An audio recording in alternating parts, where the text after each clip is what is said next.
Hello, everybody, and welcome to a Cons of Tarkir Draft here on the channel. This set is nearly 8 years old at this point. It came out September of 2014. It is regarded as one of the best sets ever in terms of limited format, and we are going to be drafting it right now. So this is a 3-color set, so starting with a card like Savage Knuckleblade is actually something that you can do in this set. So it's Teamer, and it is a 4/4, and it has a bunch of extra abilities. So this card is great.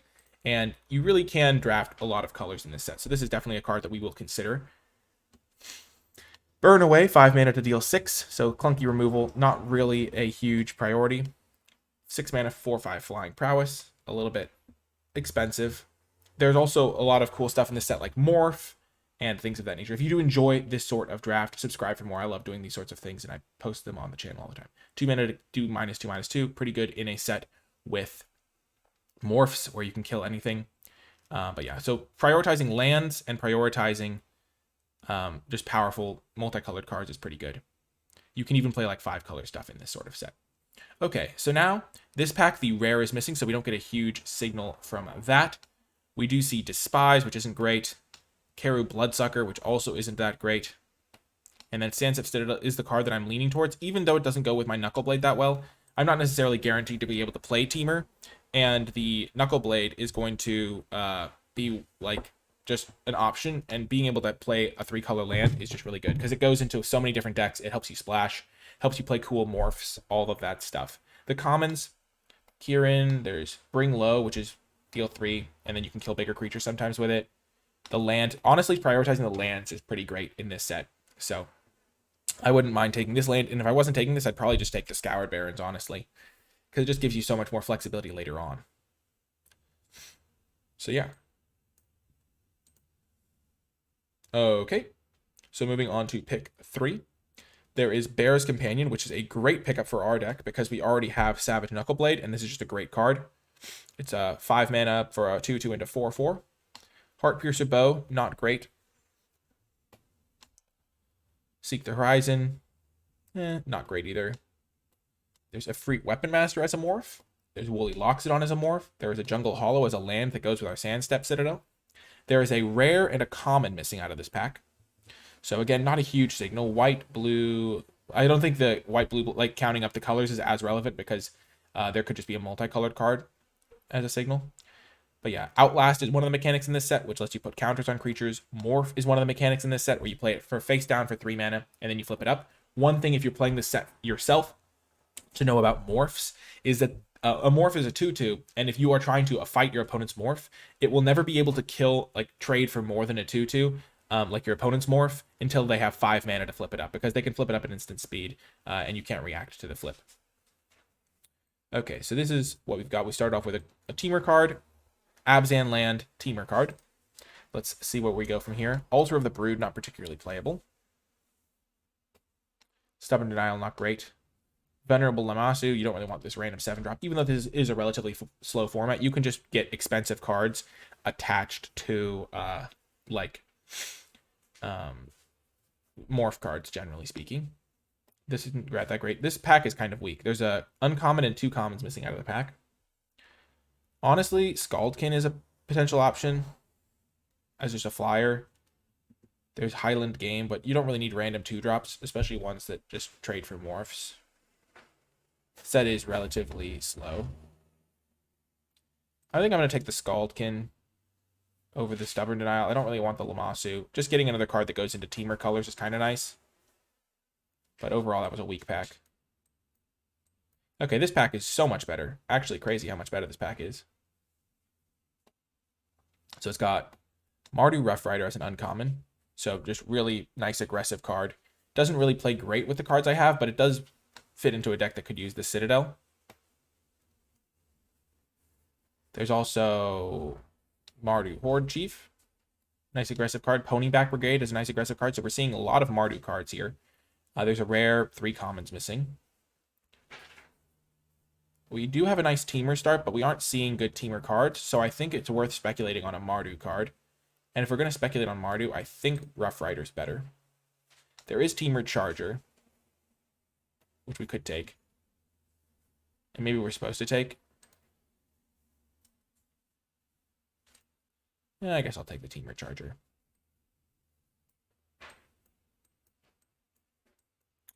Just give myself more deeper into this kind of colors. Completely switching to Mardu's a little bit tough.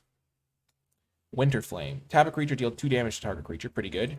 There's also Swiftwater Cliffs and Seeker of the Way. 3 mana basically deal 2 to a creature is not the greatest.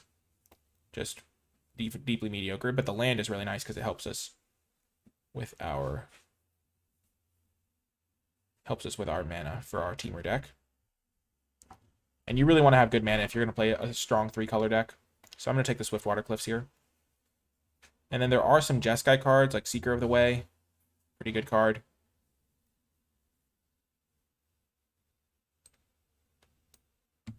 Ride Down.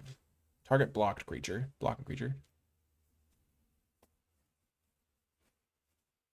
Valley Dasher. Barrage of Boulders.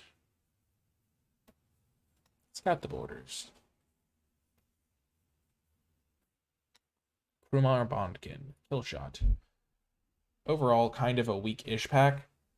I'm tempted by the Scaldkin. I don't know why. Scaldkin isn't even that good of a card. Ride Down isn't that good either unless you're playing an aggressive Mardu deck. But we are seeing a lot of aggressive Mardu card tools. So maybe I take this. Or if I... Honestly, I could take Krumar Bondkin or the Valley Dasher if I wanted to play aggressive Mardu. Warden of the Eye. Lucan's Nexus. Warden of the Eye is just good. 5 mana, ETB, good effect.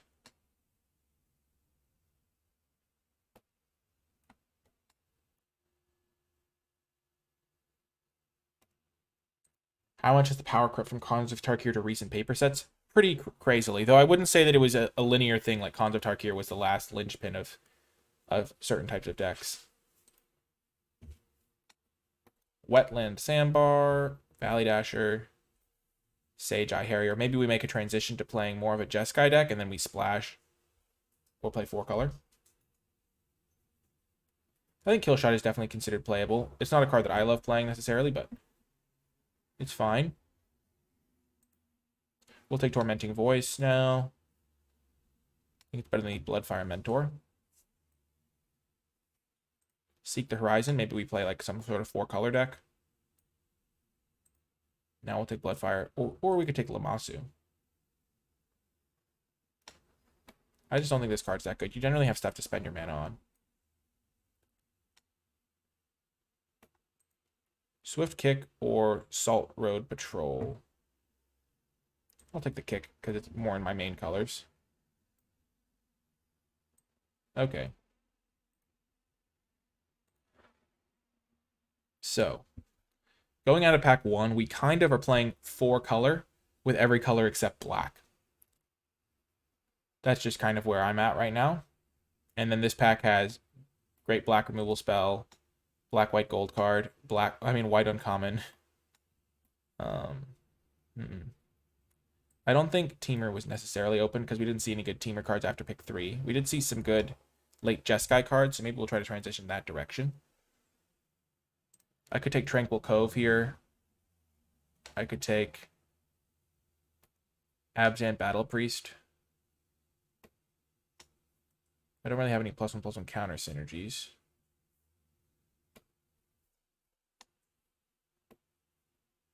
Black-white was also maybe open.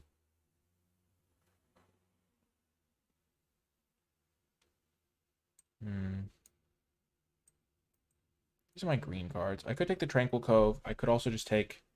I don't think black was open, so I'm not going to try to draft black. Though, maybe it was. We saw some Mardu cards. I think this card, the Absent Battle Priest, is just a bit slow. I'm just going to take the land. Wooded Foothills, or Windscarred Crag, or Snowhorn Rider. Critical Growth. You need to have 3 targets for this, which does make it a little bit worse. Treasure Cruise. Glacial Stalker.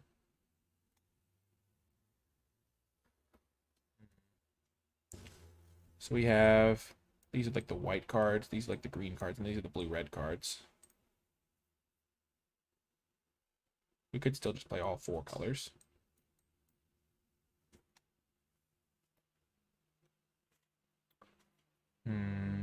And we don't get to keep the card, so taking the fetch land is not a consideration here, though in a real draft, that would not still be there. An uncommon's missing. Throttle's reasonable. I can take this land, or I can take a Snowhorn Rider. The difference between a Snowhorn Rider and a Glacial Stalker is not that much. I'm just going to take the land. Keep myself flexible to playing these 4-color deck.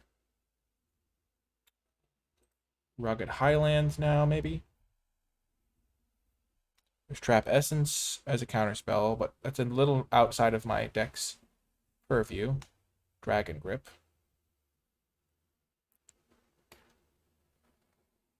I kind of just want to play this 4-color deck, and then I don't have to worry about stuff as much. Ooh. Secret Plans can be perfect for like a 4-color morph deck. Currently we have 2 morphs. But we can just start snapping up all of them. All the ones we see, at least. This card's pretty great, but we aren't in black. We don't want to stretch ourselves too thin. We'll take Sagu Archer, just get more morphs. Perfect. Ice Feather Raven's another great morph. We've kind of found our direction now with this blue-green kind of morph 4-color deck.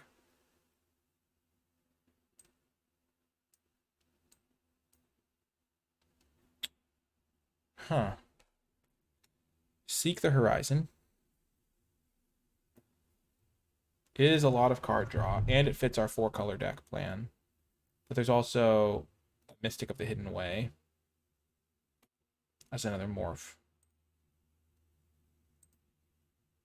And then we already have one Seek the Horizon in the last one wheeled. So we'll just take... I think Mystic is better than Inoc Tracker.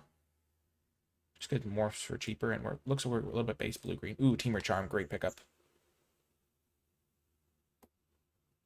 And there's another morph, but we're going to take the Teamer Charm. And now we'll take the blue card. We're in a good shape here. We have 5 morphs. We have Secret Plans. We have some good non-basics. This can just be a green-white land.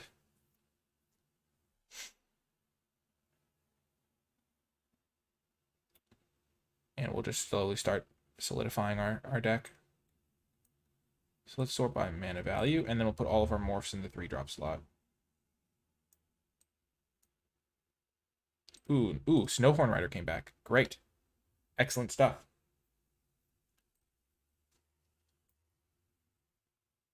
Actually, we're going to put all of our morphs in the same pile over here. I like that better.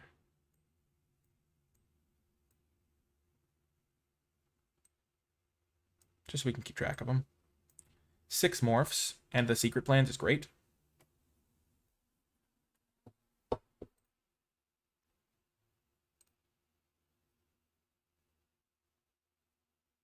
I don't think we want Ride Down because we're going to be a slower deck, so killing a blocking creature is not as good for us. Swift Kick is maybe reasonable because we might have some big creatures in the mid game. Especially Savage Knuckleblade being nice. Bloodfire Expert, probably not necessary. We have infinite 3-drops, so our 3-drops really have a high barrier. Lamasu, hopefully not necessary.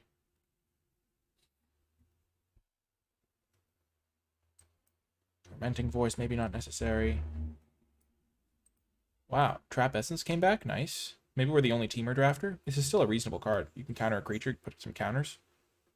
We're only adept, not the greatest. Take a Scaldkin, I guess. Over sideboard Naturalize. Take Sandbar in case we face an aggro deck.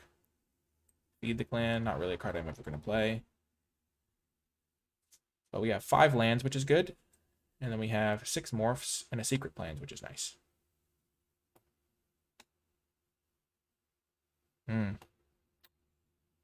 Well.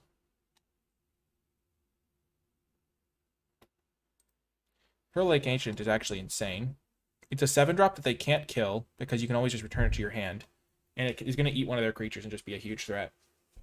So I think Pearl Lake Ancient is great. It is a mythic rare after all. The lands in this pack aren't even that insane for us. Like, sure, Opulent Palace is blue-green, but we'd rather have Pine Walker, I think. Because it just gives us some cool morph shenanigans. Ifrit Weapon Master is also great because it's a first striker. But yeah, overall, getting a mythic rare bomb, not going to complain. Ooh, nice. Avalanche Tusker's great too. This is good for us.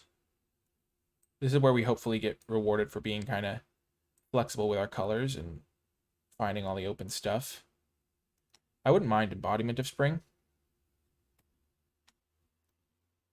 But I'd rather just have the land, because the land is going to fit my deck no matter what, and I don't have to waste a card slot on it.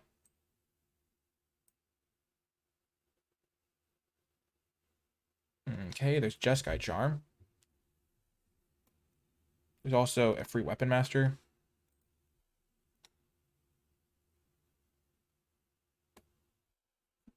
And there's Anak Bondkin. And then some morphs. I kind of like a free Weapon Master.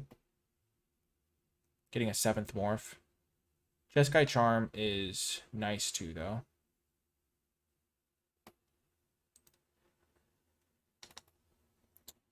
It's mostly between the Jeskai Charm and the free Weapon Master for me. 7th morph. I currently only have Secret Plans as a real payoff. And this is some interaction.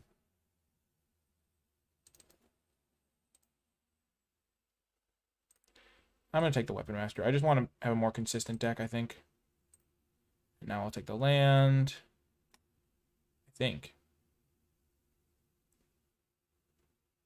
A morph. I think I'll just take the... Turn face up, it's my turn. I gain control of another creature. That's pretty good.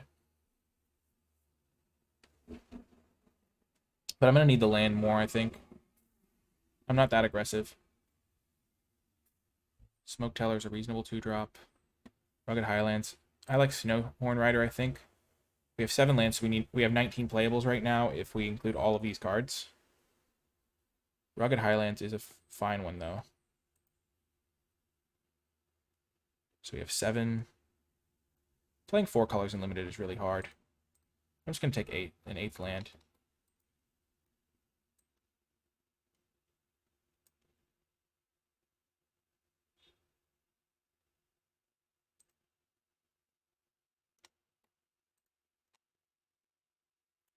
So this is kind of like a nice replacement for the Jeskai Charm. It's easier for us to cast. We have to be really careful. Like, just because we have 8 non-basics doesn't mean that we can do whatever we want here.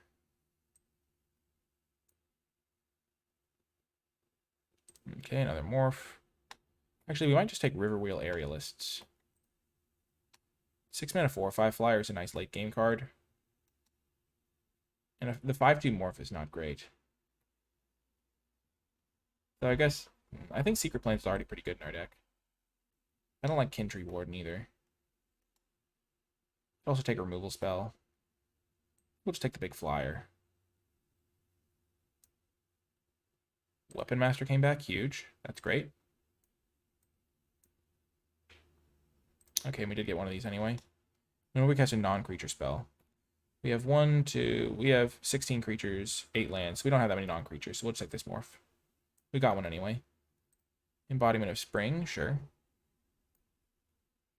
Jeskai Charm Wield, we're geniuses. We will take it over the War Behemoth. Even the War Behemoth is a fine morph. Inoc Tracker's a fine one too.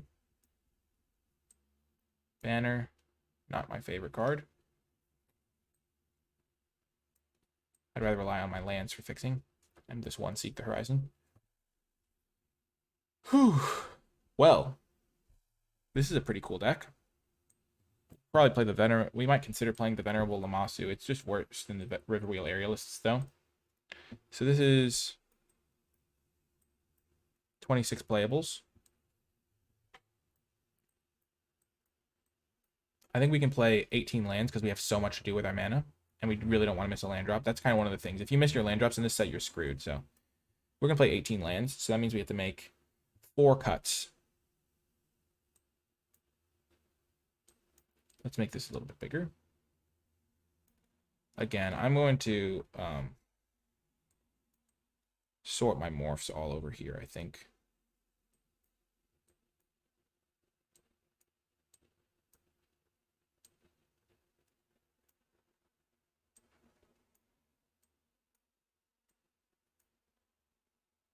Okay, so this is all of my morphs. I have 10 morphs, it looks like, which is pretty good. Makes it so that it always has something to do on turn 3.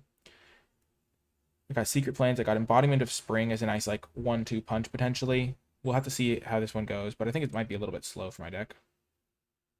And when you have a lot of lands, you want to make sure all of your cards are impactful. So 33. So I have 25 here. So if I make 3 cuts, I'll be golden. I could definitely see myself cutting the Scaldkins. I think Canyon Lurkers is just not very good. Especially if you're not that aggressive. So I can see cutting like that and cutting 1 Scaldkin. And then calling it a day. Yeah, it's not as much of a problem here, Grillsy, because everyone's just playing a bunch of morphs, and everyone has a bunch of these tap lands. So, like, if I play 4 lands over the course of the game that gain me a life, it's just a big edge for me. And so, like, I'll maybe sideboard in, like, these 2 cards if I do play an aggro deck. There are some decks that are pretty relatively aggressive, but a lot of them are slow. So we're just going to count on playing in those matchups. Okay. So this is 8 lands, brings us down to 23 playable. So we want to make one more cut because I do think we want to play 18 lands. Because we do have a 7-drop and we have a lot of stuff to do with our mana. Like all these cards.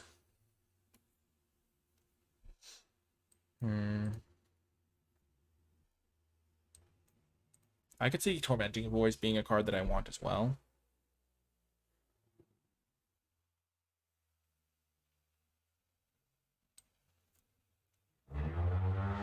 I like Set Adrift because I don't have any graveyard synergies. Guess except Warden.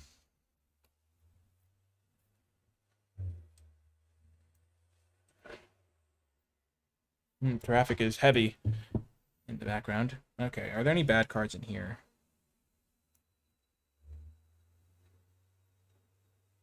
I like all the gold ones. Sage Eye Harrier's a little bit weak.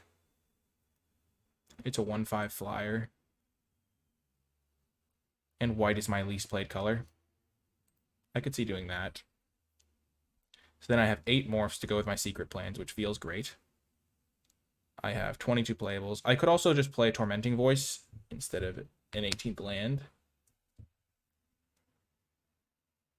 Tormenting Voice is also fine if you're splashing, because you can get rid of cards that you can't cast. Let's sort by color, see what our colors look like. So blue, green is our base for sure. Red is tertiary by a lot, and then white is way in the back. So blue, green, red is tertiary, so we don't really want Tormenting Voice, because all of our other red cards are like mid to late game cards, generally speaking. So I don't think we're going to play a single mountain. We have 6 red sources in our mana base. This is why we prioritize so many lands. And with 6 red sources, we're pretty fine. We don't need to play Tormenting Voice or anything. But yeah. Blue is going to be one of our main colors, so we couldn't include this Embodiment of Spring, especially because green is our secondary color. Okay, so we have 6 red sources. Let's see how many blue sources we have. 2, 3. We only have 3 blue sources. Yikes. So when we're adding basic lands, we want to add 5 islands.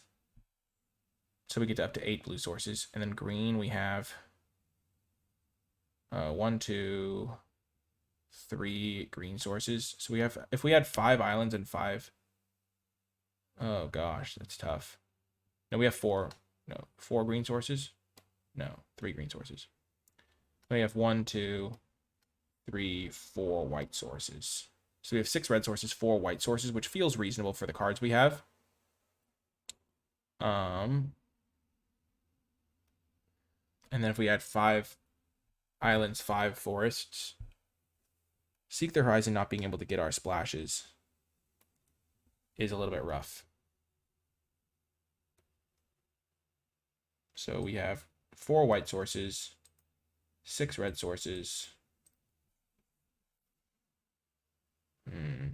We have a lot of morphs, though. So we could just play 1 mountain, 1...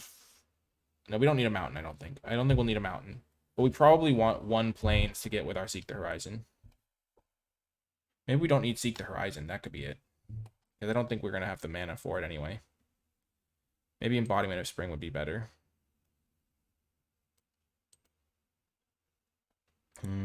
Yeah, Seek the Horizon doesn't seem really feasible because we can't afford to play basics because we're going to play 6 red sources with our lands here. We're going to have 2 blue, 3 blue, plus 5 islands. And then we're going to have, for green, we're going to have 2 green, 3 green, plus 5 forest. That's 8 green. Or maybe we add 4 forests, so 7 green. And then we add 1 plains. It's so tough. And then we add Embodiment of Spring. I think we add Embodiment of Spring, 1 plains, so we can search that up, and then we just run it with 1 plains, 5 of these, none of these, 4 of these. So this is 18 lands. We have 1, 2, 3, 4, 5, 6, 7, 8 blue sources, 4, 5, 6, 7 green sources, 1, 2, 3, 4, 5 white sources, and then 6 red sources.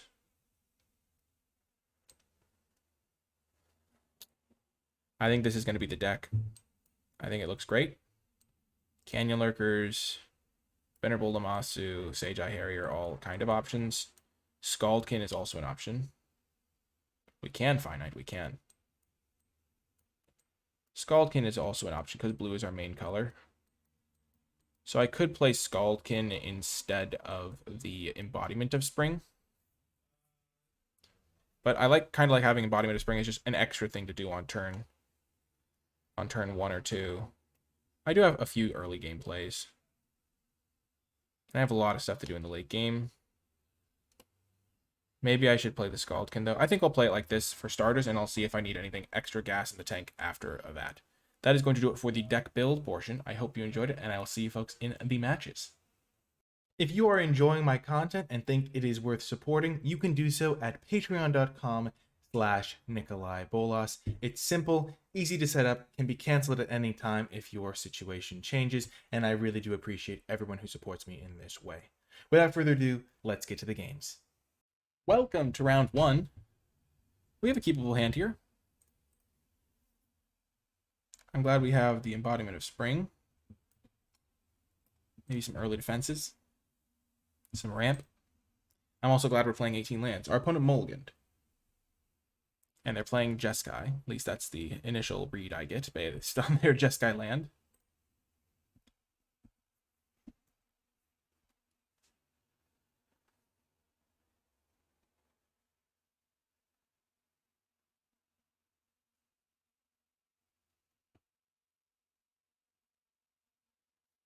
I think we're going to play the Embodiment of Spring this turn. Hopefully we draw a tap land to go with it.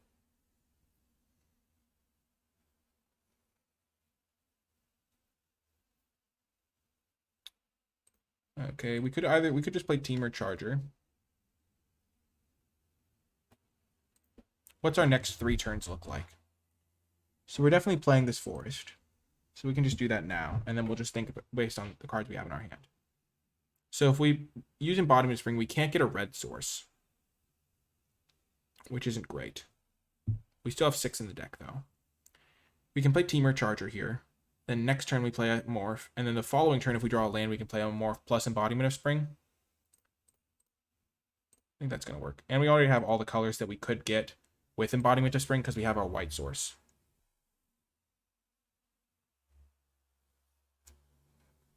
And since we don't have secret plans, we don't really care about morphing this one right now instead of just playing it normally. And this way, if our opponent does play something, we can attack them with our Teamer Charger. Oh, they don't have a play. Oh, they do. They do have a play.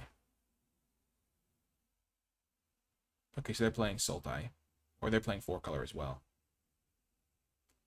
Ooh, not having a mountain to fetch with our Embodiment of Spring is punishing right now. But that's okay. Play land. Combat.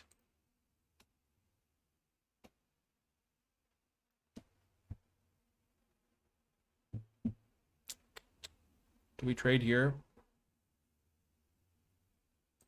Probably not. I feel like I'm going to win if the game keeps going longer because eventually I'll find my colored sources, so I just want to keep my defenses up.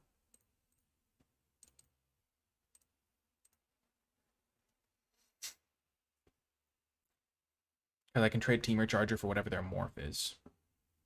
I think.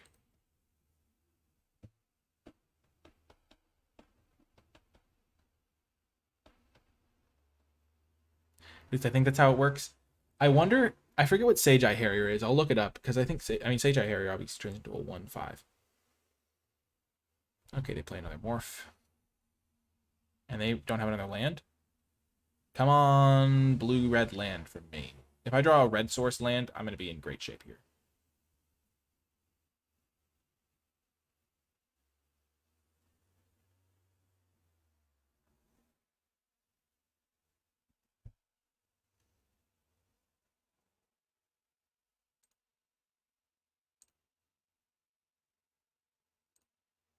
So this is pretty much going exactly how I thought it would.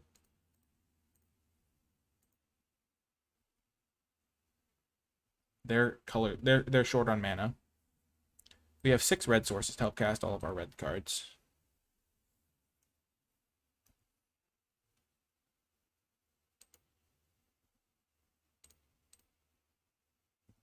I'm going to do this.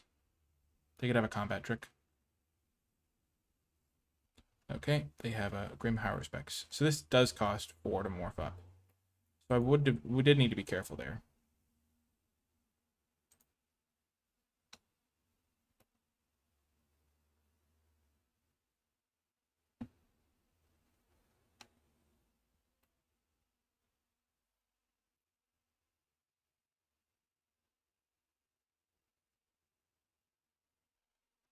If I can put their non-land permanent on top of their library, that's going to be pretty reasonable for me. Because we know that they're missing lands. They're both Efreets.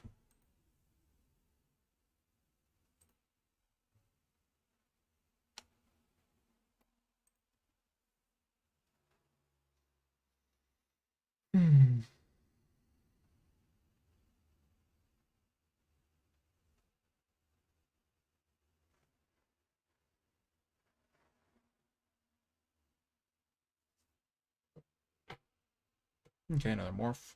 Sure.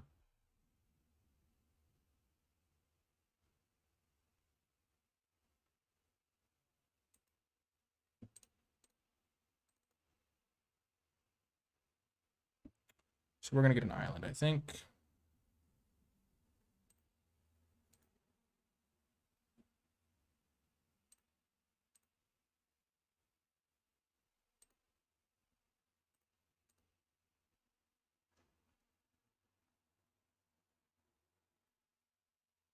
We're going to attack.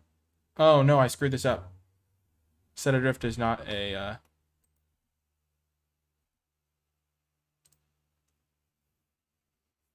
instant. Good to know. Lesson learned. I have not played this set in a long time.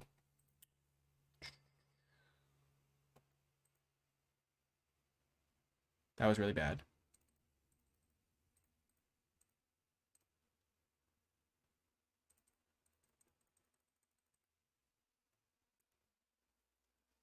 Ouch.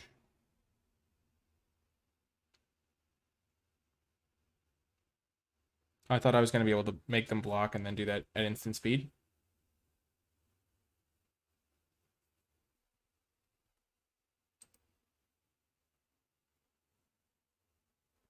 Come on, Mountain. There we go. Now I can start playing all my good cards here.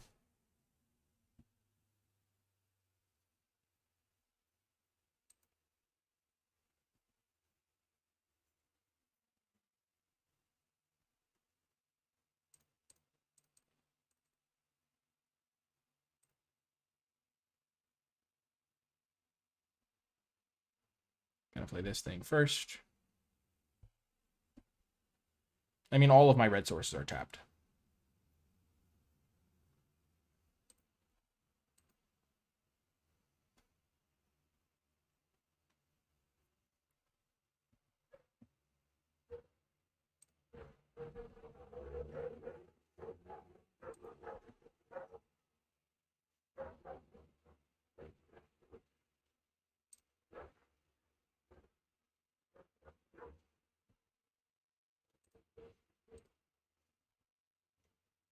Force that to block.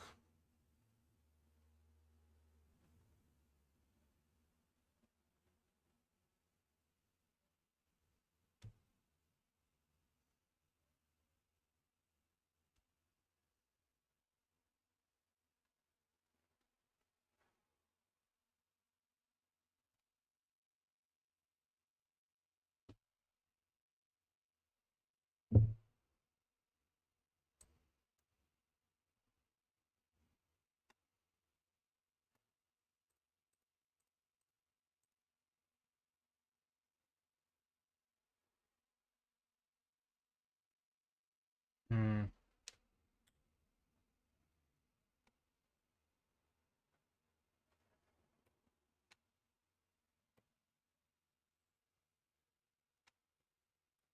I'm going to Jeskai Charm, put the Entry on top.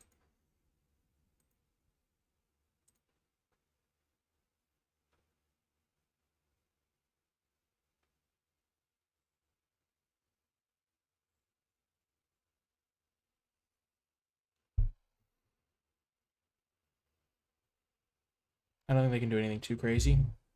They might have Murderous Cut, which is about the worst thing that could happen to me in this spot. Yeah, they'll probably do that, I figured.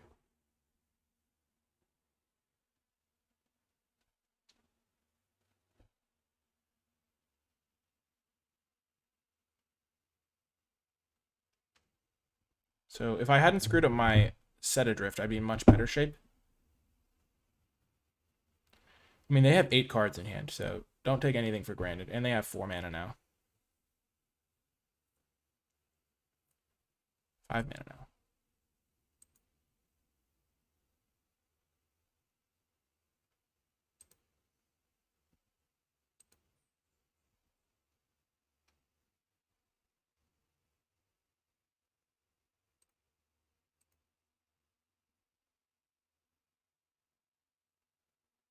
So here I'm just going to attack, force them to block and regenerate, play Bearer's Companion, and then hold my Temur Charm.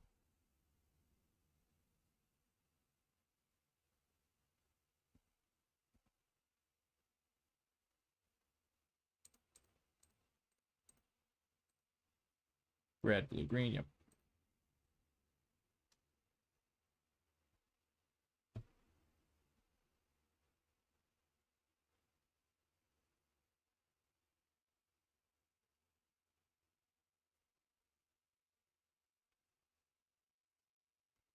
This thing can give one of my other creatures +3/+0.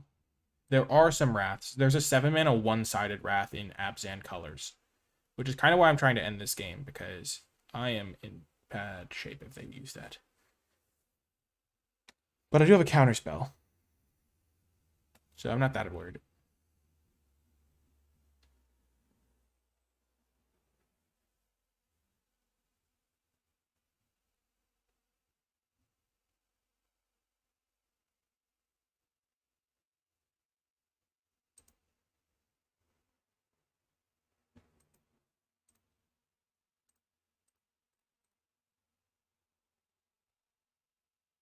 So now I eat their Kindry Warden.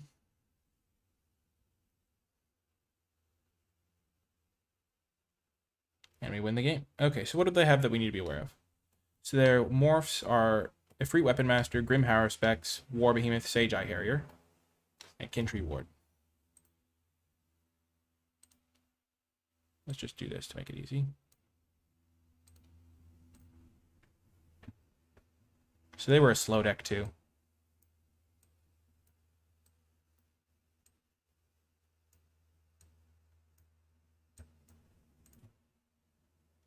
In a slow matchup, the Venerable Lammasu could be better.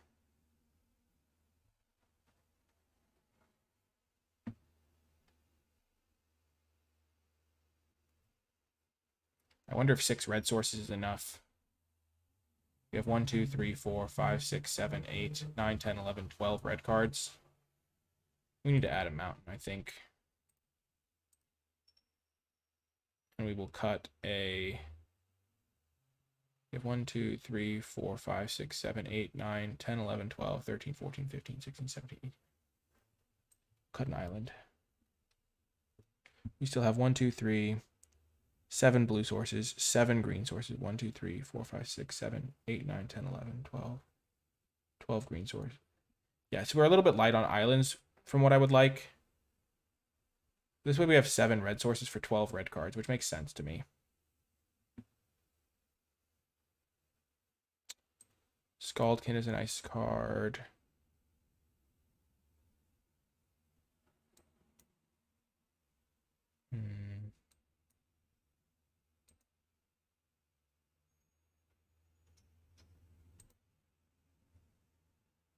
So I don't like this for now.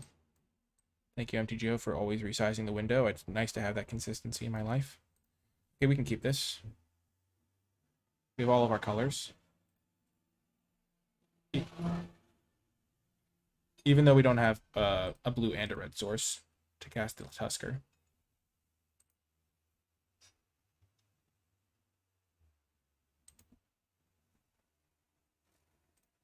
Now we do.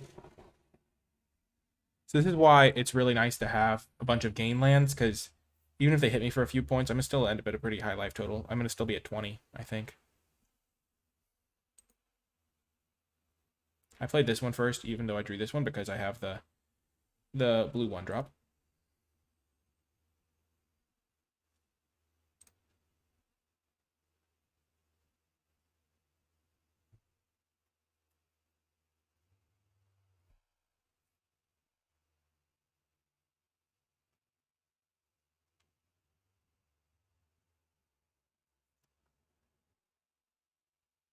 And I will now know that this is a sorcery.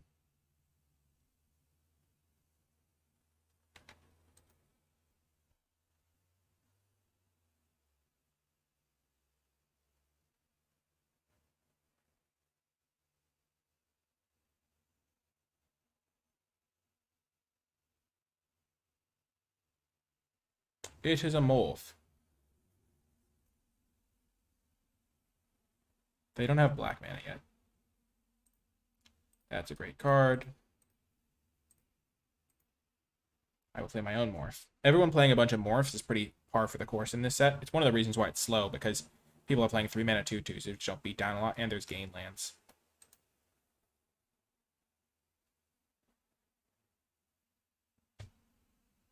Okay, they have white mana. They don't have black mana for the Haru specs or some stuff like that. We will block, because not only is blocking good for us, we have plenty to do with our mana once we get to 5 mana. Block, okay. And we have this Tusker, which wants us to have a cleaner board state. Nice, Scaldkin. Perfect. We didn't have a thing to play this turn, and now we do. So one thing we have to be careful of is if they get up to 5 mana, we can no longer comfortably block their morph, because they could flip it into like a 3/5 or something. But here we could block it. Which we will do. Because again, we want to keep the board clear. Yeah, War Behemoth. There's a rule where, as I said earlier, they can't trade with better than a 2/2. They can bounce off a 2/2, like the 1/5 or whatever, but they can't trade, like, eat a 2/2.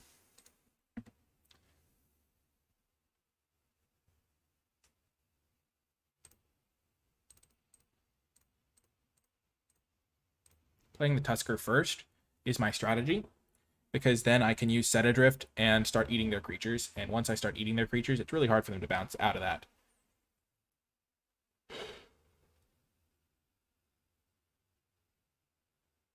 So if they play a land, I'm going to Set Adrift their morph, because I don't want it to be a first strike guy. So I guess it would have to specifically be a plains or an island, so that they could actually flip the Ifrit Weapon Master. Because we've seen that they have it. So knowing their morphs is pretty nice.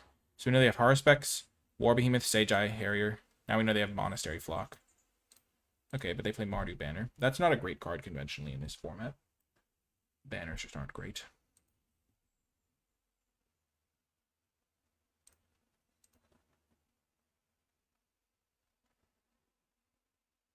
Force the morph to block. As I said, it can't be better than it. There's not really any morphs that flip for 2 mana other than like the green 3/1. And if they have that, then good on them. Grim Haruspex, okay. So I guess I should have done something there. maybe. Because now they are going to get to block with both. But they now lose both creatures.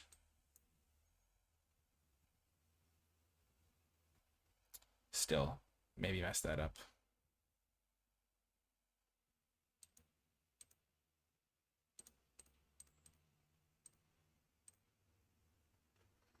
If I had set adrifted,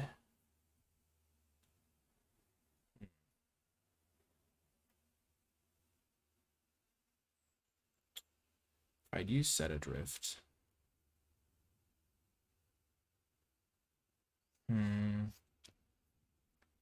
On their Kintree Warden and then attacked, that would have been better, I think.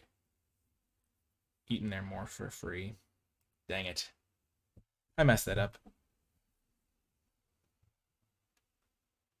So I'm just going to play both these morphs and attack with both. And then next turn, when they try to block Sage Eye Harrier on my 4/4, I can flip up my Efreet to eat it.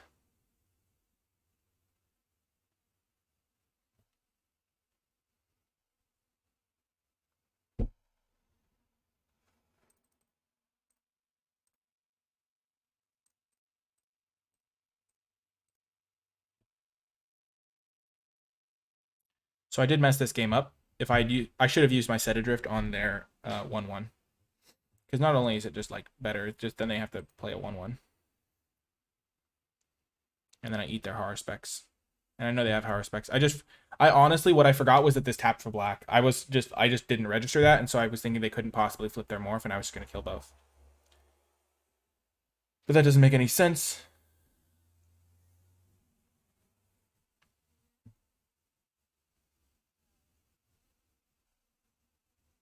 So now it's a golden opportunity for me to attack with all. Because if they block one of my morphs, I'm in pretty good shape. I guess I shouldn't attack with this thing, because they just eat that for free. And they know they eat that for free. But they can't block any of my morphs. That's a good card. I can use it to bounce my Bears guy.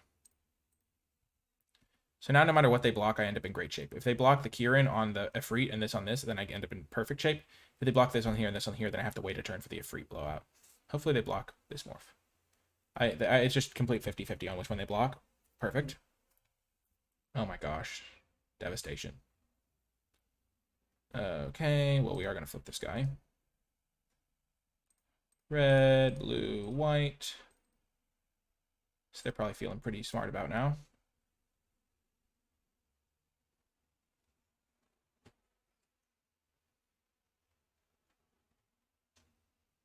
So I can play this and flip it to bounce a creature. I can bounce my own Bear's Companion, but I'll probably use it as a tempo play to bounce something they play. And then I'll set adrift it, and then I'll win. Or maybe I'll set adrift it. Yeah, okay. The Weapon Master, sure.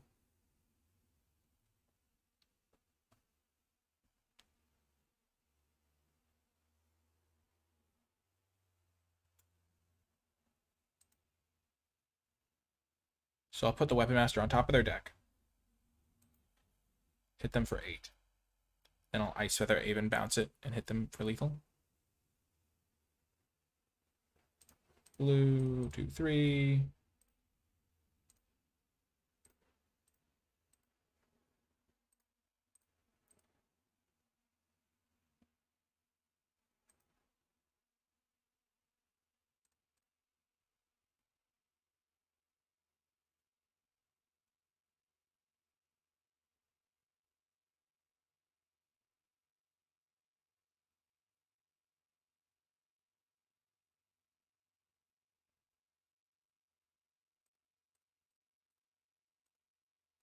Cast this face down.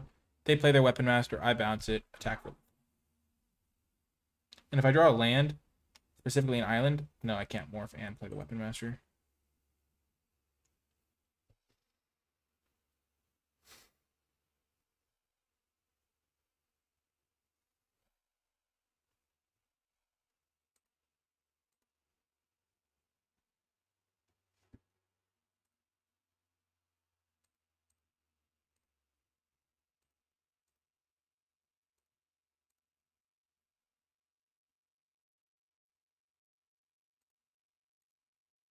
They could have destroy target attacking creature.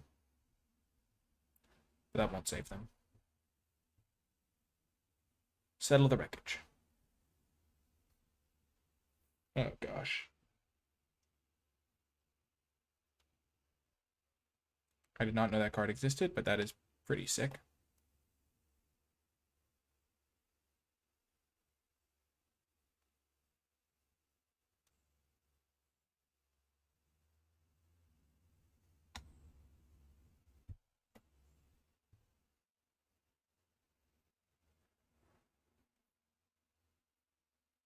So I know 2 of the cards in their hand.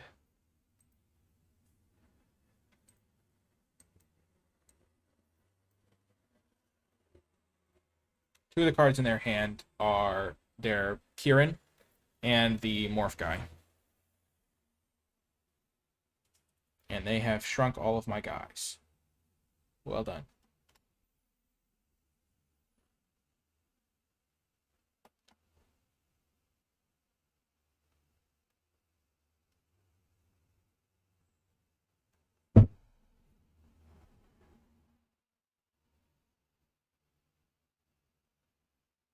If they have a board wipe, they have a board wipe. I'm just going to walk into it.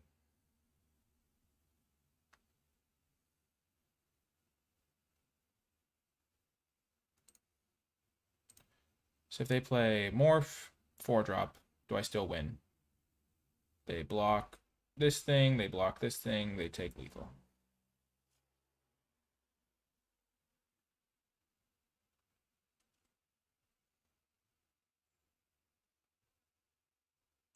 Okay, I guess I will play around a board wipe.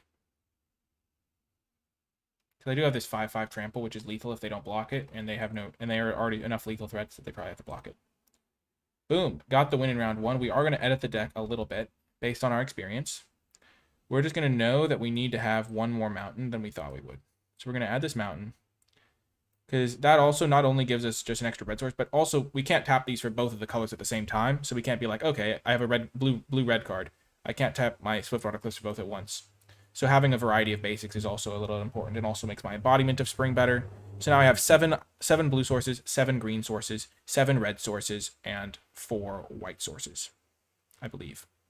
So a little bit more consistent on that base. It could lead me to add back in Seek the Horizon because now it can get all of my colors, but I think I'd rather have a cheap card than an expensive one because as you saw, in the mid game I had plenty to use my mana on. Anyway, we're going to make that change to the deck. I could add another Scaldkin, I could add Seek the Horizon, but I think I'm just going to leave it like this for now, and I'll see you folks in round 2. Welcome to round 2. We are 1-0. We have a sweet deck here. No, our secret plans, we have to mulligan. This is why we play 18 lands, because you don't want to mulligan, and you want to be consistent, but 1-landers do happen, and we can keep this. And we will get rid of Swift Kick, because it's just worse than our other cards. We're going to lead with Embodiment of Spring. Give ourselves ramp options. We can get a Plains with it, and then we have Rugged Highlands, so we'll have all of our colors.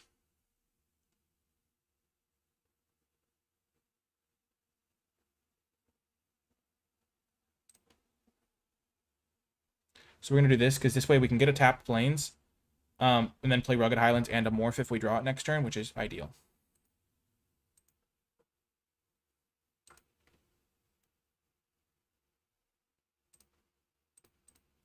And now we have all of our colors, and we just have to draw some creatures. Perfect.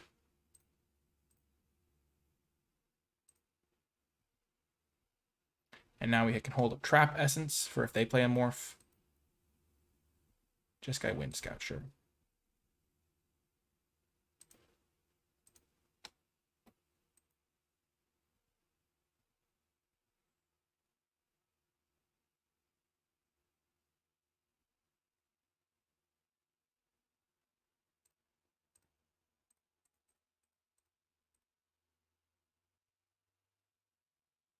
Surprise! Dang. That's fine. We did force them to use that then.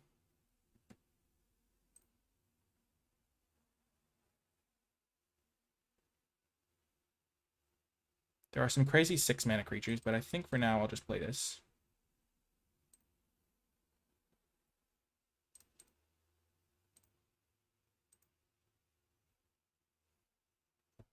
And then I would rather put the Trap Essence counters on this, but I will wait on Trap Essence for now.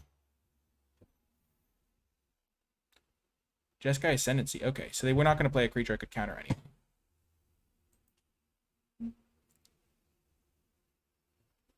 And at some point, I could even set Adrift plus Trap Essence. Or I could unmorph this thing plus Trap Essence, which seems reasonable as well. Ooh, I'm liking that plan more and more.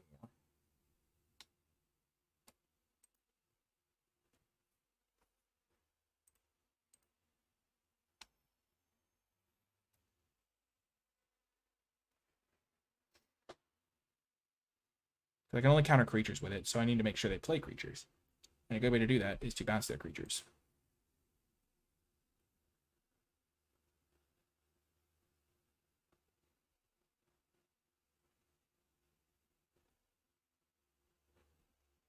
I'm currently winning this race, so I'm just going to be patient. Jeskai Elder, sure.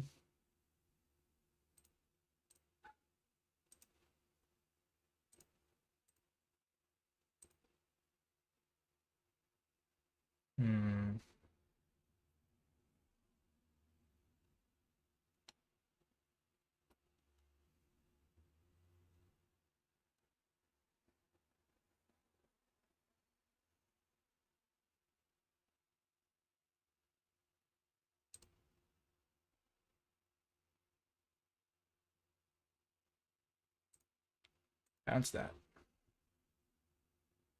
Play land. I'm just going to hit them with the Ice Feather Aven.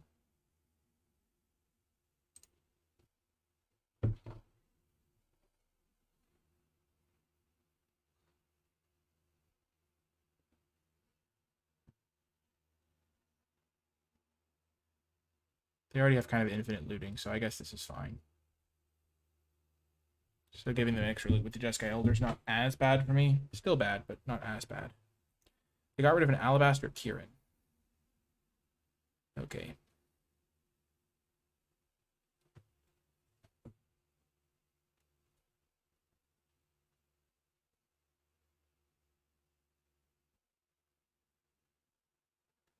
So they're just going to get a loot in. Fine.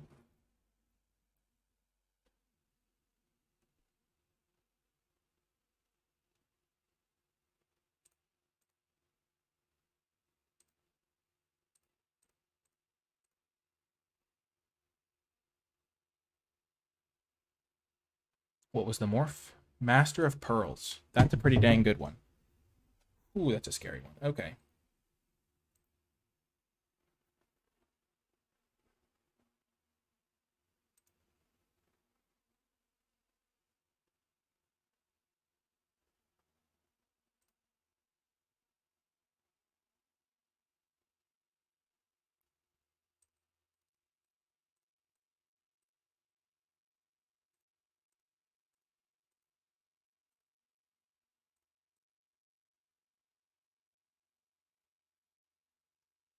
And I can set Adrift to give myself the prowess trigger that I need for lethal in the air. Just want to make sure I don't die here. Okay, Force Away. That's not great for me.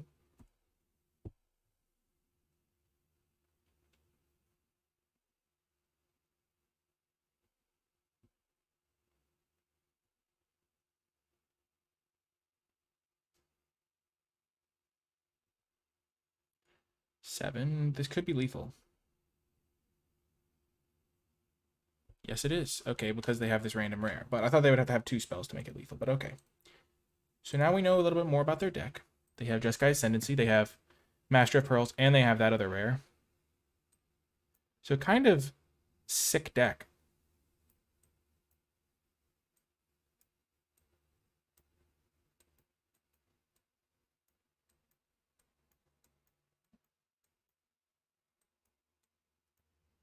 Sage Eye Harrier seems good. Over the Inoc Tracker. And then we're going to run it back.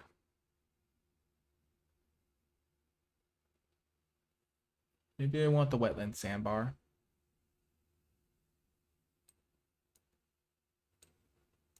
Over the Riverwheel Aerialists. Because they're just going to get tapped down anyway. Okay, this is a reasonable hand. I don't have any blue mana, though.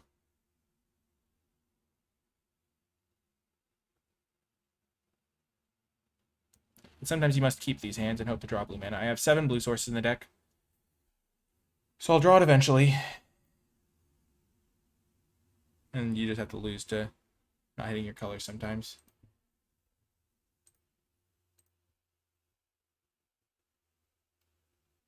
Because if I mulligan, I'm potentially not going to have my color anyway.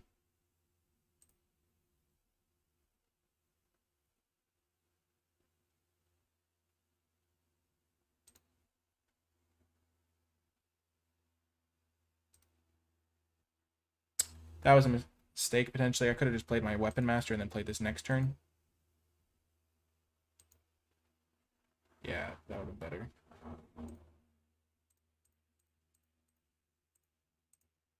I just was in the habit of playing my tap lane, but I should have got this out. It wouldn't make a huge difference because I don't have anything to do with my mana anyway.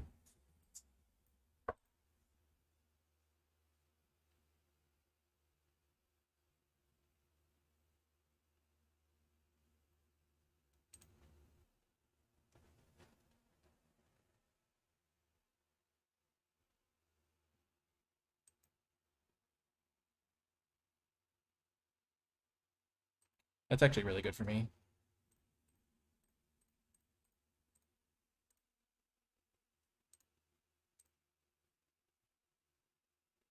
Hopefully they don't have an instant for 1 mana. Now I just have to draw an island. So I have roughly 25% chance of drawing it every single turn from this point on.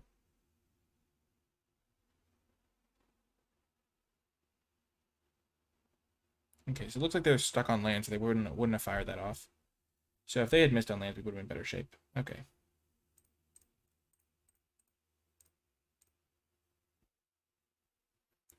So we're not too far behind. But we would like to draw island sooner rather than later.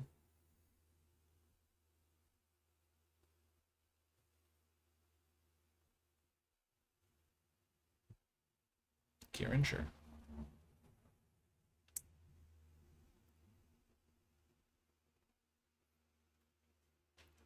We're in trouble now.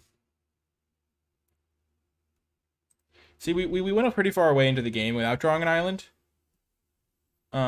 We went 6 draw steps, which statistically decent chance of finding a blue source before then.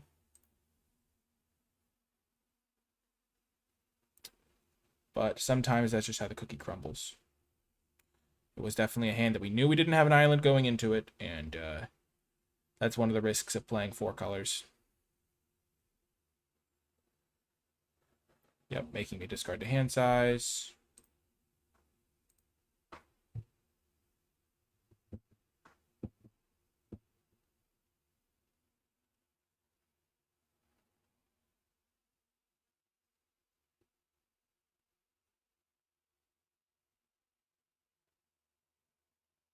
I can't deal with their flyers sometimes. I'm just going to concede.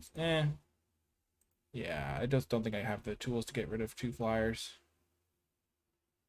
Yep, that is going to do it. GG opponent. That's how it goes. I think every turn, from the first turn, we have roughly like 1 in 6 odds of drawing a blue source. And then every turn after that, we're roughly getting more and more likely. So the odds of finding an island were pretty likely. By turn, the game would have been competitive. Like if we'd drawn an island 3 turns ago, this game would have been competitive, I think. Because we have Teamer Charm as an answer for stuff. Set Adrift. But that's how it goes sometimes. And I'll see you folks next round. Welcome to the final round. We are 1-1, so if we win one more round, we'll have 2-1, which is generally a pretty good bar for a successful draft. We are going to keep this hand. We can just play Ice Feather Aven on turn 2 if we would like. We will give ourselves that option by playing this Swiftwater Cliffs.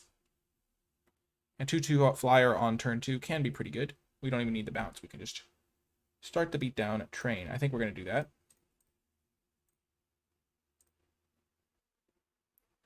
And then just see what we shall see. We have a lot of morphs we could draw. They also have a morph.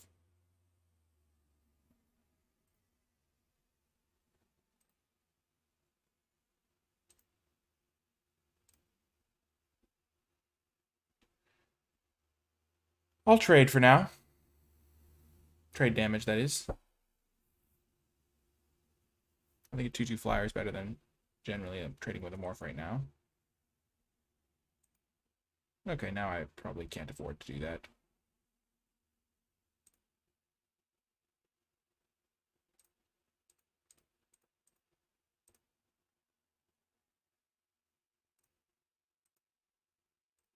And now I can once more.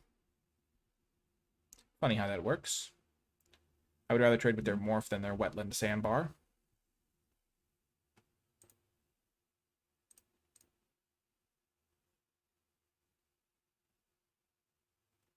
Nice.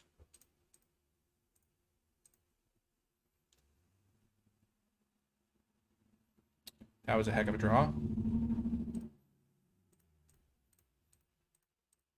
I was going to set adrift their 4/2, by the way. And now this is just so much better. Because now I can set adrift their 4/2 next turn. Or I can play River Wheel Aerialists next turn. It's tempting to do it just because you know they're going to miss their land drop and just play the same 4/2 again. But it's better to be patient with these things. Okay, that's bad. So worst possible outcome.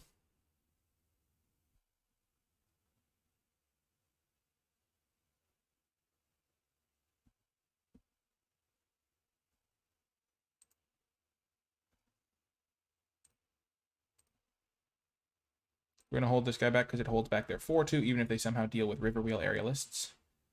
The reason we're doing it this way is because if they do kill River Wheel Aerialists, we don't want to just take 6 damage.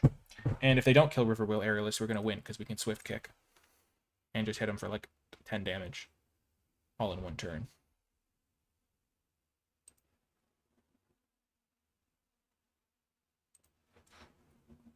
Okay.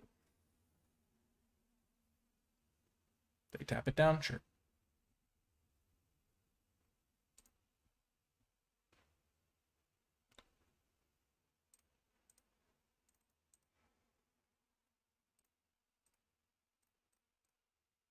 It's cool that both of our morphs can eat an Alpine Grizzly if they do block with it, which they probably wouldn't in normal situations because they know that it can just eat their stuff.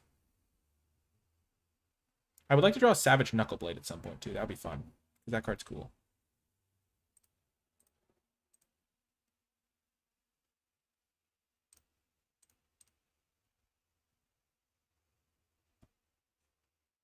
Attack with all 3 of our guys here.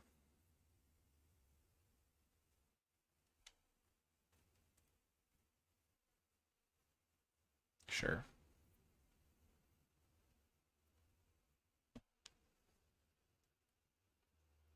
If they double block one, okay, so this is good for us.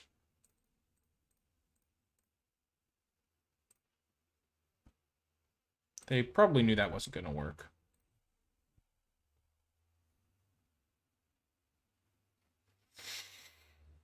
Maybe they were just hoping that it was a small one. Like they're kind of far behind, so they kind of have to hope. Swift Kick should do the job, though. They'll tap out for something at some point here, and we'll Swift Kick. We don't want to do it while they have mana open, so we don't get Force Away or something. Okay, Bear Companion. That's a good card.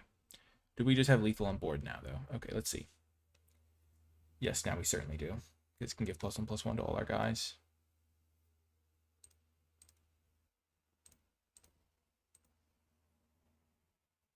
But we can also just deal 4 to them. So let's just Swift Kick first.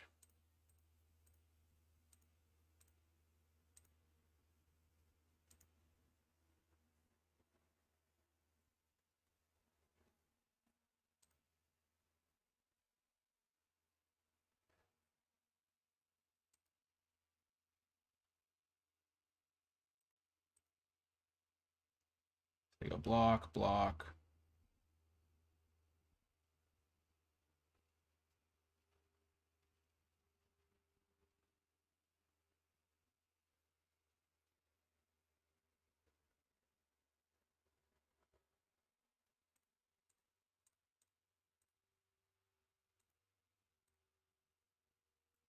Got him. Okay, so what do we know about their deck? They have a Snowhorn Rider as their known morph. Okay, so 5/5 trample. Crippling Chill has felt really annoying against me, but not that annoying. Like, definitely fine to beat. I would like to get a Secret Plans game, and I would like to get a Pearl Lake Ancient game, and I would like to get a Savage Knuckleblade. I haven't drawn either of my rares in the entire draft, and that's just how it goes sometimes. Actually, I have this rare too. I've drawn this guy a couple times, but I haven't drawn either of these guys, and that's just how it goes sometimes. And that's why a lot of the time a bad deck can beat a deck that looks much better, because you end up in those situations. I'm gonna bring in Wetland Sandbar because they have a 4/2, and they have their own Wetland Sandbar. So I need to win the arms race, the race to the bottom as it is known. And what do I cut here? Maybe I cut Inoc Tracker. Although it does eat all of their stuff. Maybe I cut Scaldkin or Swift Kick. Swift Kick seems hard to use because they have high-powered stuff. So we'll do that. We'll just rely on blocking their 4/2s instead of killing them with Swift Kick. Even though Swift Kick was good that last game. Okay, we're going to mulligan this one, because we don't have any of our colors. The hand that we kept had 3 of our 4 colors. It just didn't have blue. That one needed too much to go right. We're going to keep this one, though. And we will get rid of, I think, Sagu Archer.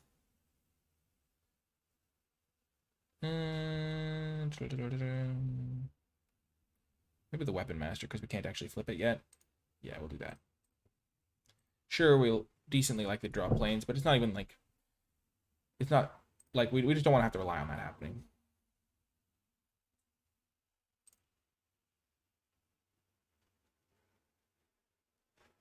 Ah, the Charger.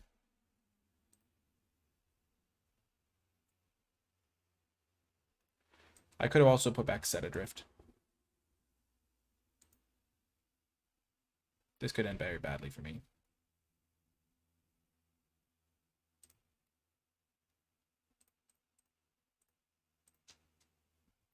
So I at least have a blocker for the Grizzly if they don't have a kill spell immediately.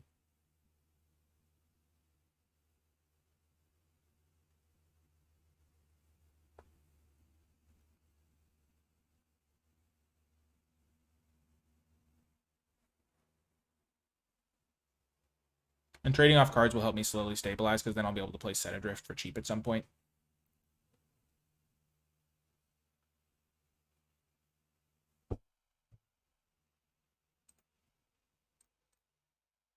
No whammies. Yes. Trade successful. Scaldkin, sure. I have exactly what you have, opponent.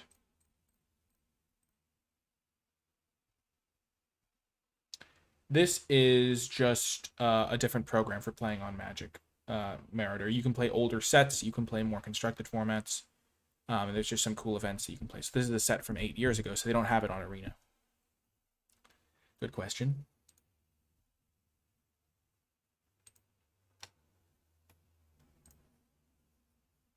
We're going to block there.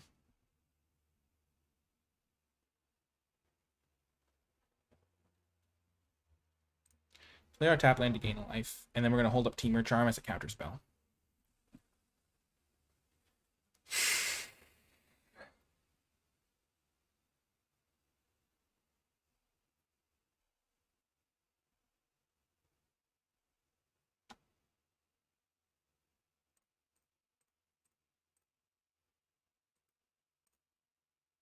Perfect.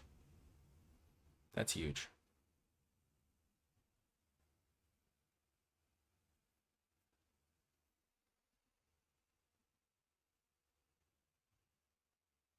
I don't have white mana yet.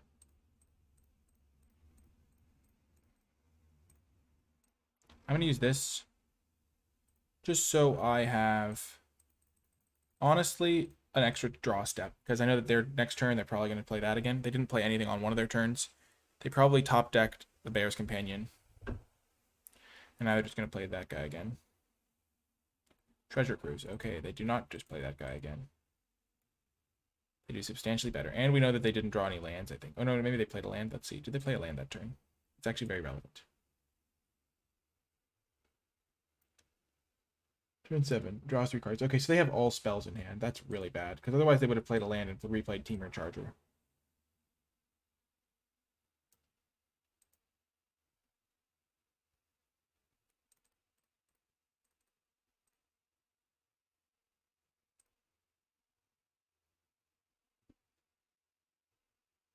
Okay. So they have 5 cards. I have 7 lands in play. They have 7 lands in play. They have 5 cards. I have 1 card. But I also have 1 card in play.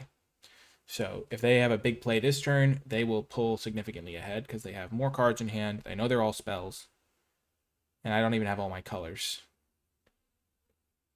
This would be a good turn for me to draw like a Savage Knuckleblade. Or one of my other rares.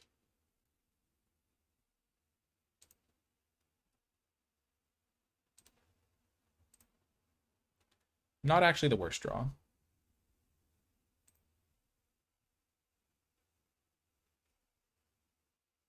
Because it'll get me my planes, which I can then use combined with Warden of the Eye to set adrift this thing.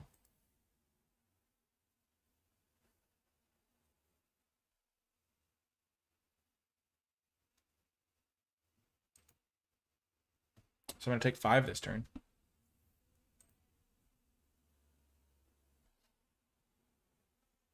And then I can block, sack the following turn. Sure, it's a morph. I know they have the 5/5 morph, which does worry me.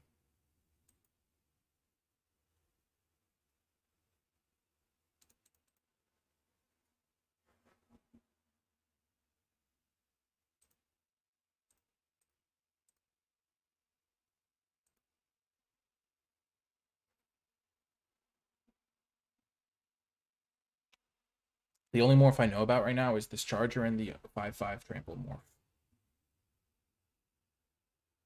So now they have, because they kind of use this as just a buff spell for their guy.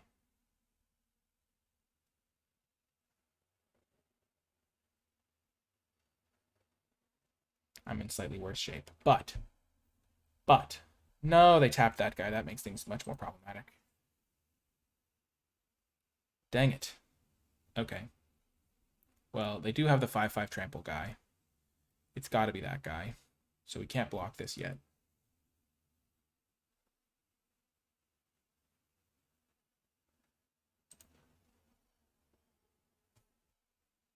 Oh, it's not that guy. Otherwise, they would have attacked. So it must be a different morph.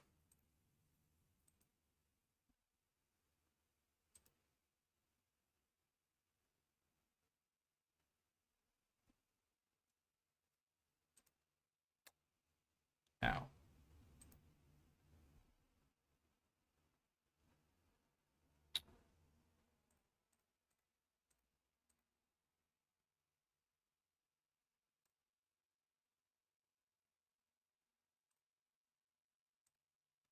So I could get Temur Charm and then fight their Riverwheel Aerialist with my Riverwheel Aerialist.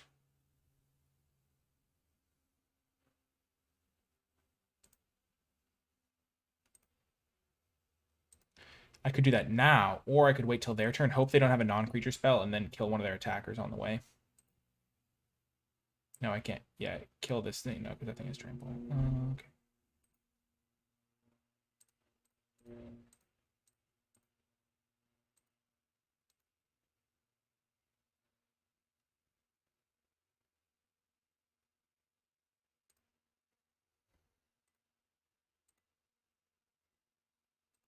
Okay.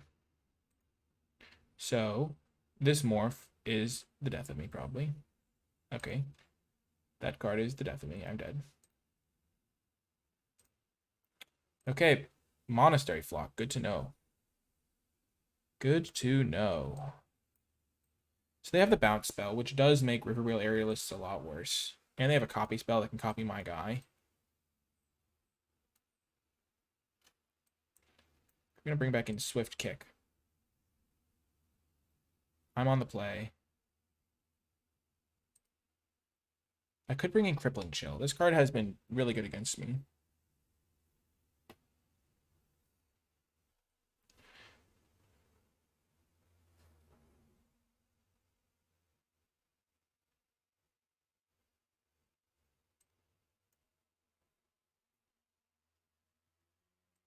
I just don't feel like it's what my deck's about. Their deck is more aggressive than mine. Using that as a buy time card is not as good. Oh, gosh. Oh, gosh. I'm in the same situation as before, aren't I? Where I have like 4 draw steps to draw an island, or I'm toast. I'm going to keep it. It was... I have all my other colors again. I'm just going to hope that it works out better this time. Mulliganing in limited is just really bad, especially in the set where you're just often trading cards 1 for 1.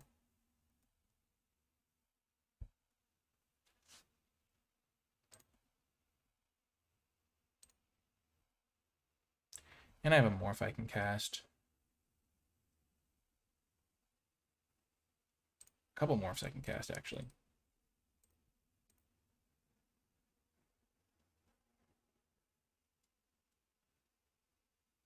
Gosh. Teamer banner. There we go.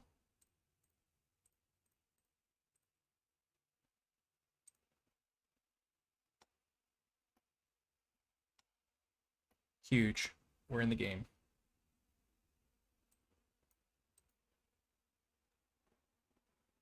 Sure.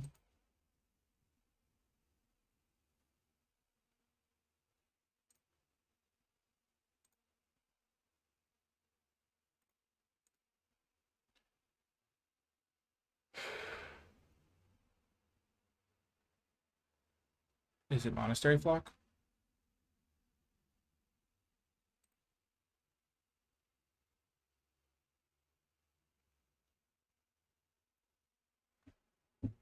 I think I'm just gonna...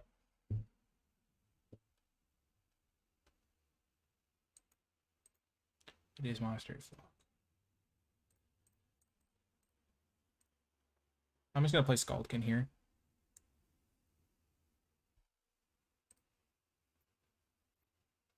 I can... Next turn I can play Teamer Charm and then hold up my... play Teamer Charger and then hold up my other charms. Oh, and we got Force Away out of their hand. Perfect. Sure.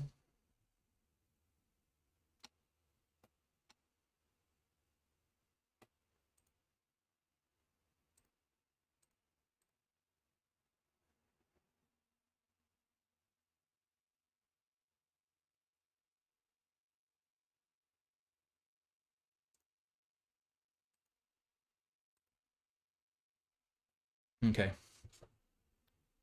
Oh, I tapped badly. Oh, I'm so bad. Oh, I'm so bad. I mistapped. I needed to tap my Forest. Now I can't use Jeskai Charm. Okay, that worked out.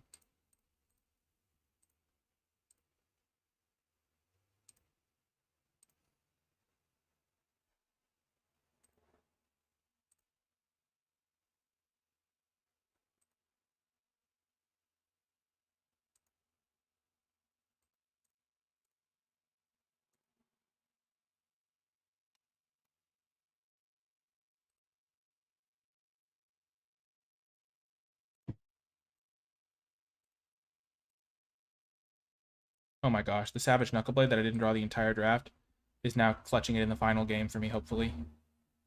Come on, Knuckleblade. Come on, Knuckleblade, you can do it.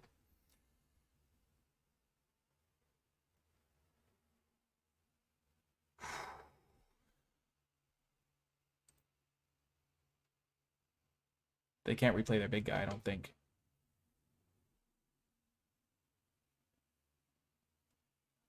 Which I know they have in their hand. I'm attacking for lethal, so they have to do something.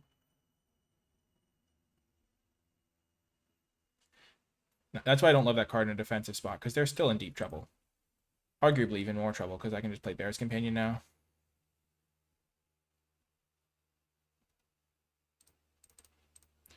Nice. Looks like we managed to get the 2-1, which is always a successful draft. 66% win rate feels good. If you can get a 2-1 every time, you're a winner. And we did it. Hype! I'm really happy with how that went. We lost that one round, but they had, honestly, a great Jeskai deck. And they had a good game 1, and I got my colors messed up in game 2. And then that last round, I kind of got some payback for that. I won easily round 1, lost that round 2, and then won a close one in round 3, which is really all you can hope for from a draft. If you did enjoy this video, remember to hit that thumbs up button and subscribe for more draft content to help you improve and also learn more about these cool old draft formats. If you did make it all the way to the end, in the comment section down below, leave hashtag #AbsentAncient, because I never drew that Pearl Lake Ancient despite it being a sick mythic rare. Or you can leave hashtag Clutch Knuckleblade, because the Knuckleblade came in at the final game when I needed it most to get me that 2 and 1. If you want to find more of my stuff, you can find it linked in the description below. You can support my work via Patreon. You can find the NicolaiBolas Discord server, the link to my Twitch stream, all of that good stuff in the description down below. But that is going to do it for this video. I hope you enjoyed it, and I will talk to you next time.